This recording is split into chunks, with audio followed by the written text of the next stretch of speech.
hope you're doing good. I hope you had a good day today. I am hoping that it stays quiet. We'll see. June 25th. Snobbery, but it's only a form of despair. Joseph Brodsky, 1940, 1996. Do you think you're different? Was an AA pamphlet compiled by Barry L. and published in 1976. In this pamphlet, feeling superior and feeling inferior are described as being two sides of the same ego-driven coin. Chronic uniqueness, being the best or the worst, leads to isolation and despair. Do we see an us versus them?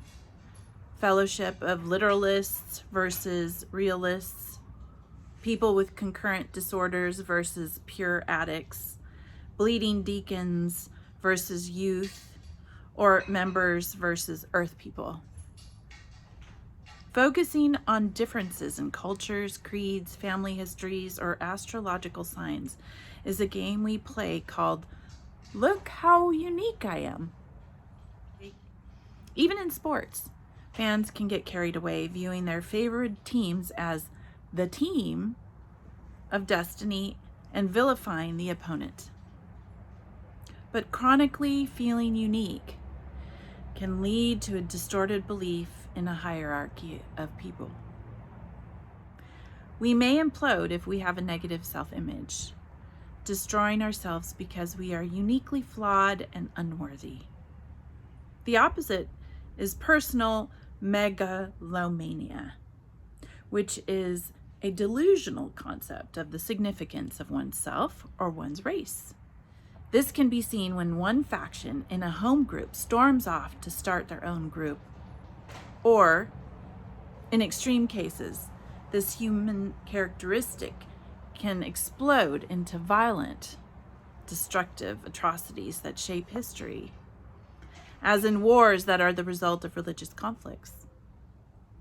Anthropologist Ernest Becker wrote Escape from Evil to comment on mankind at its worst, describing the tendencies of societies in support of certain worldviews to make primitive strikes to wipe out differing worldviews. This highest form of snobbery is still rooted in despair. Even if we feel superior, we still won't live forever. Our power is limited and our time is finite. Becker said, "To live fully is to live with an awareness of the rumble of terror that underlies everything." Nothing assuages our own insecurities and anxieties like power over another.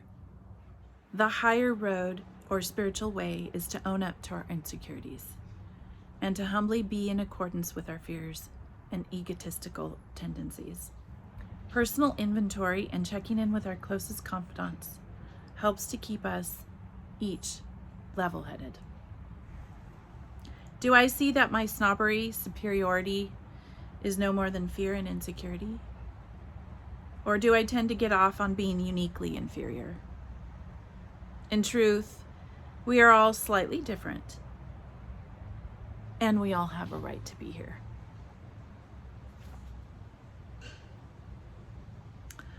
I have never read the book Escape from Evil by anthropologist Ernest Becker. I think I might look that up. Wow. I like the point where it says, well, chronic uniqueness, being the best or the worst, leads to isolation and despair. And as Jehovah's Witnesses, we were very isolated. And I feel like because we were always told that we had to be different and that we were not part of the world, and that people on the outside that were also religious were different from us. They were different. They didn't They didn't believe in Jehovah God. And they celebrated Christmas and birthdays and all their holidays. They prayed to idols, right? I feel that, yeah, we isolated ourselves as a group and as individuals. So if our grandparents or if our family members, our extended family members that were related to us, right, we never got an opportunity to really get to know them. And it did lead to despair. And if you leave Jehovah's Witnesses, the group itself, it feels so lonely when you leave, because you have to find your people. You have to find a different group of people to be with, or at least people that love you. And then when you leave, you've left all that history behind. So you really don't have a history unless maybe someone's left with you, like maybe a mate or a friend, a mate being your husband, your wife, right? Your family, your nuclear family. So yeah, and I think it's interesting because even when we leave, we still think we're so unique. You know, it is very, or 1% of the population. But there are people that are very similar and have had very similar circumstances. Like, for instance, Mormons or Scientologists. They have very similar circumstances, or any end times cult that believes we're living in the end. So the similarities are striking. It's amazing how our minds can be so easily manipulated. And of course we see it even, you know, now if you're in the United States, you see it in groups of individuals that are political. So yeah, it's kind of interesting to see how people see and view themselves and others. And the importance of not thinking that we're so unique. Because it can actually, like it says, describing the tendencies of societies in support of certain worldviews to make preemptive strikes to wipe out differing worldviews, right, has led to despair. And it can, in extreme cases, become violent and destructive and lead to atrocities that shape history between wars or religious conflicts. Mostly religious, I feel. Mostly religious. And of course, that's in extreme cases. But extreme can happen quickly, very quickly, if you see how it worked in just like a couple of years ago in the United States, where people stormed the Capitol. It was just like overnight. It was fascinating. And it was eye-opening to see that. And as Jehovah's Witnesses, they say the leaders of the group will say, the leaders, right? We know who they are now. We have Let and all these weirdos that herd and individuals that put themselves on the pedestal of where God would sit. And they tell you not to question if the authority, if they were to say or ask you to do something that you didn't understand, that you were not to question that. So it can put you in a precarious situation, especially if you don't agree, and it could be dangerous to you or your family and to others around you.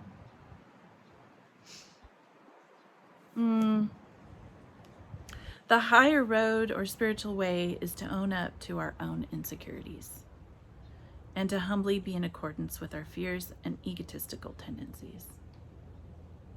Personal inventory and checking in with our closest confidants helps us to keep level-headed. So I appreciate that now.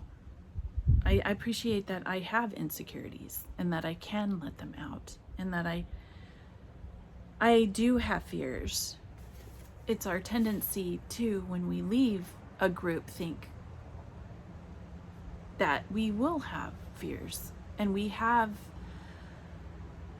to do some mind bending, because we have had such a structural way of life and thinking, and it's always been black and white. That's it.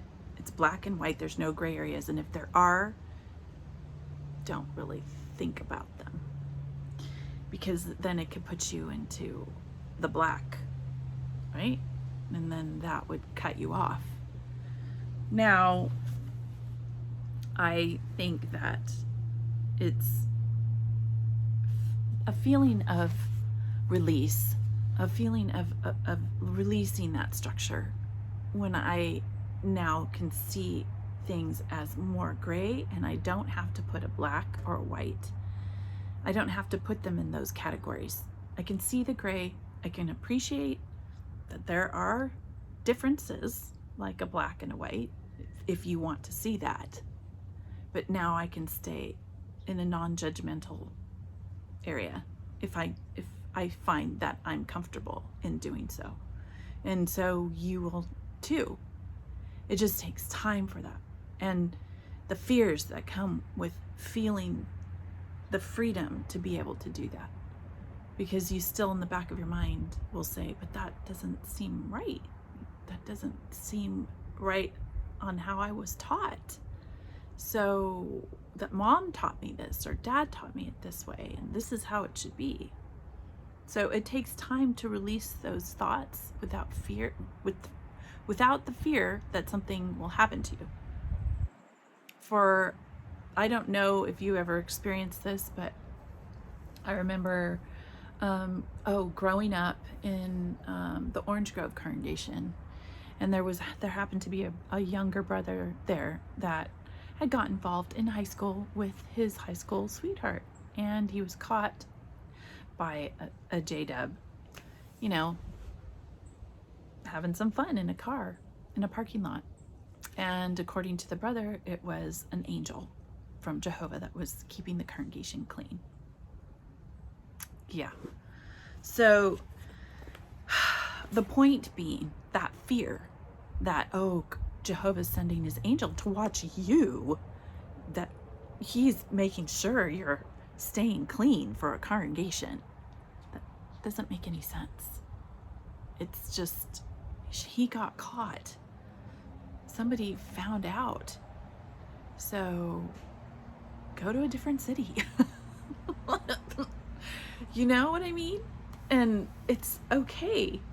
And what he was doing was something that was very normal for someone who was in a cult and who wanted to get away from the prying eyes of the congregation and its publishers, right? People around him. Unfortunately, he didn't go far enough. So yeah, the fears that come creeping in. Oh, is an angel following me? Do I have to worry about having this person in my life because Jehovah's going to send an angel? Yeah, no, you don't have to worry about that. It's just bad timing, right? Bad timing for that young man. Sad that we think that way, right? It's a fear of doing something that is very, very normal. And unfortunately, we do have those fears because of what we've been taught. But yeah, no, don't worry about that. There's no angels following you. I promise. I mean,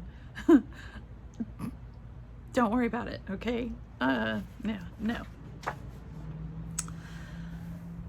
I like the very last part. It says, in truth, we are all slightly different, and we all have a right to be here. That is really beautiful. We don't have to worry about being different. Difference, you can see in the animal kingdom, everything is a little different. And that's always been very calming to me. When I see how the animals around us and how they have babies, right? They're little animal babies. It's not children, but they're little animal babies. And how each baby is different with a different personality.